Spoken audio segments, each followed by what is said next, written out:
सकें। वो जितना ज़्यादा एक्सप्लोर करके हमें बताएगा, हमें लास्ट में अपना जो मतलब जो हम रोल वहाँ पर लगा सकते हैं उसको समझाने का, वो बेटर रहेगा नर्स का। So nurse must be aware about the various phases of communication. इसमें कहते हैं नर्स को पता होना चाहिए various phases of communication. The nurse said the pattern exploring all avenue help and progress is made toward the final step and clients trust of nurse reached full potential and client making full use of nursing service and solving immediate problem and identify and orienting self to discharge goal. Then resolution phase, termination of professional relationship. The patient need have already been met by the collaborative effect of patient and nurse कि इसमें professional relationship जो termination phase है, रीसोल्यूशन means इसमें जो patient ने explore कर लिया, इसमें रीसोल्यूशन कहते हैं हमने जो फाइंड आउट करने हैं पेशेंट की प्रॉब्लम के regarding. So the need to terminate their therapeutic relationship and resolve the links between them. कहते हैं इसमें हम पेशेंट के रिगार्डिंग थेराप्यूट कोई स्टेप्स यूज़ कर सकते हैं कि पेशेंट को डिज़ोल्व करने के लिए उनकी प्रॉब्लम को। सो मेन यही इसमें आएगा।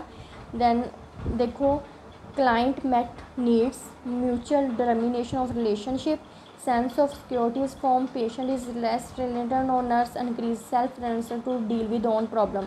इसमें नर्स ने ऐसा पेशेंट को बना देना कि वो अपनी प्रॉब्लम के रिगार्डिंग डील कर सके, खुद डील कर सके अपने बिहाफ पर, तो उनको इनकरेजमेंट दे देनी है पेशेंट को। एंड लास्ट जो होगा एवेल्यूएशन फेज होगा कि जो हमने गोल अचीव करना था वो एंड में पेशेंट को समझा कर रहे हैं कि नहीं।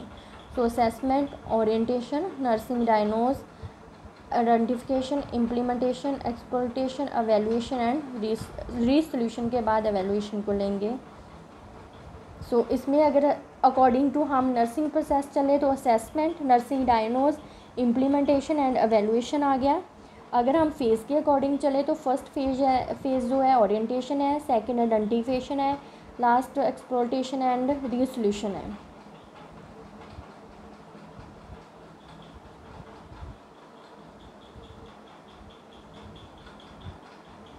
आपने मेन जो है जहाँ तक कि जो हम जैसे जो थ्योरी को अब कहते हैं application of theory to area in nursing, सबसे पहले ये थ्योरी को कहाँ कहाँ अप्लाई किया नर्सिंग एजुकेशन में।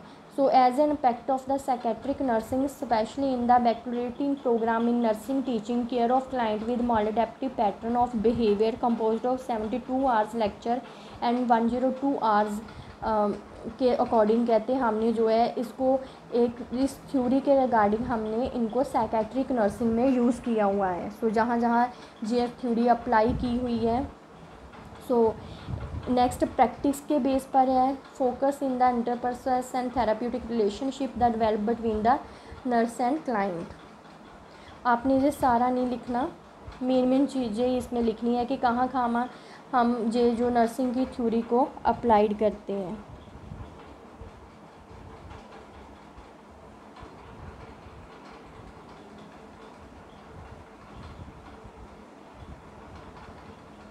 सो रिसर्च बेस्ड हमने पेपलो की थ्योरी को जो है एक्सप्लेन किया हुआ है। तो इसमें यही है कि has the the phase and steps of experimental teaching to patient of concept of anxiety finding relevant that when taught by the experimental method the patient were able to apply the concept of anxiety after the group was terminated। देखो आपने जैसे आप last में बनाओगे एक मतलब heading बना लेना application of theory to area in nursing की, मीन्स ये हमने नर्सिंग को जो अप्लाई किया किस किस एरिया में किया है। तो आप सुपरफिशियल फर्स्ट लिखोगे कि नर्सिंग एजुकेशन में किया है, कि हम इसको साइकेट्रिक नर्सिंग में इसका एक प्रॉपर यूनिट बना हुआ है इंटरपर्सनल रिलेशनशिप का। देन सेकंड आप एज ए प्रैक्टिस लिख सकते हो, तो उसमें आप interpersonal process and therapeutic relationship that develop between the nurse and client के बारे में लिख दोगे।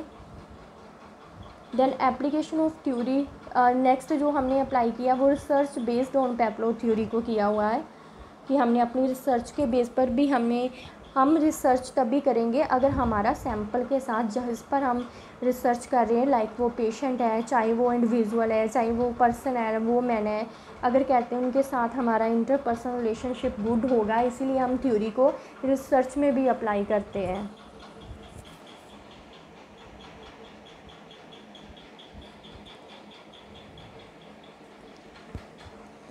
ओके। सो आपने जहाँ तक ही करना है, आगे नहीं करना। आगे एक और इंटरपर्सनल रिलेशनशिप थ्योरी थी, लेकिन देखो स्टार्टिंग से हम चले तो ये मैंने आपको जो उसकी जो लाइफ हिस्ट्री बताई है, इसमें आपने नेम लिखना है, मेन निक नेम लिख लेना, birth, died and birth place. Then parents के बारे में लिखना है तो लिख सकते हो। कैरेक्टरिस्टिक्स लिखने हैं आपने इनकी लाइफ हिस्ट्री में, कि वो क्या क्या रह चुकी थी और कैसे काम किया। नर्सिंग क्यों ज्वाइन की थी उन्होंने, ये चीज़ें मैंने सिर्फ आपको इन्फॉर्मेशन देनी और इनकी लाइफ हिस्ट्री को और दिखाने के लिए जो पढ़ाई थी, ये आपने मेंशन नहीं करनी नोट्स में। देन एप्रिशिएशन एंड अचीवमेंट में आप जो फर्स्ट 4 है वो अचीवमेंट लिख सकते हो। अगर और भी लिखना चाहो तो लिख सकते हो, लेकिन शॉर्ट ही लिखना है आपने। नेक्स्ट हमने मेन जाना है इंटरपर्सनल थ्योरी के बेस पर। What is the interpersonal relation theory, ये आपने लिखना है। इसके मेजर कंसेप्ट जो है 2 स्लाइड में ये भी आपने लिखने हैं। मेटा पैराडाइम क्या है इसका, according to person, environment, health and as a nursing. Then Peplau's 7 rule of nurse, that is very very important. I think आपकी बुक पर ये मेंशन नहीं किए, तो ये जहाँ से ही लिख लेना।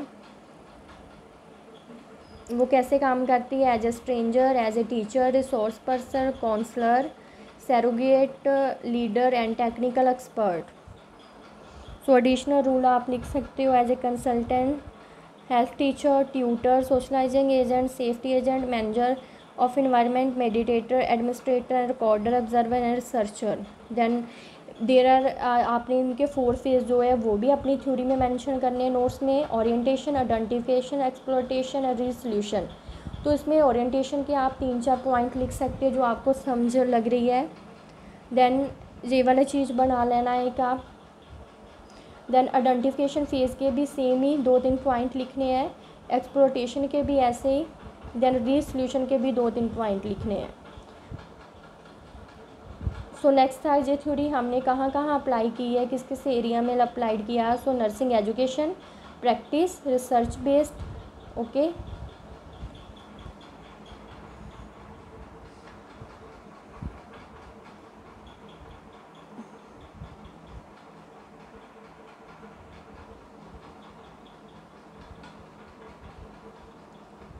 Thank you students.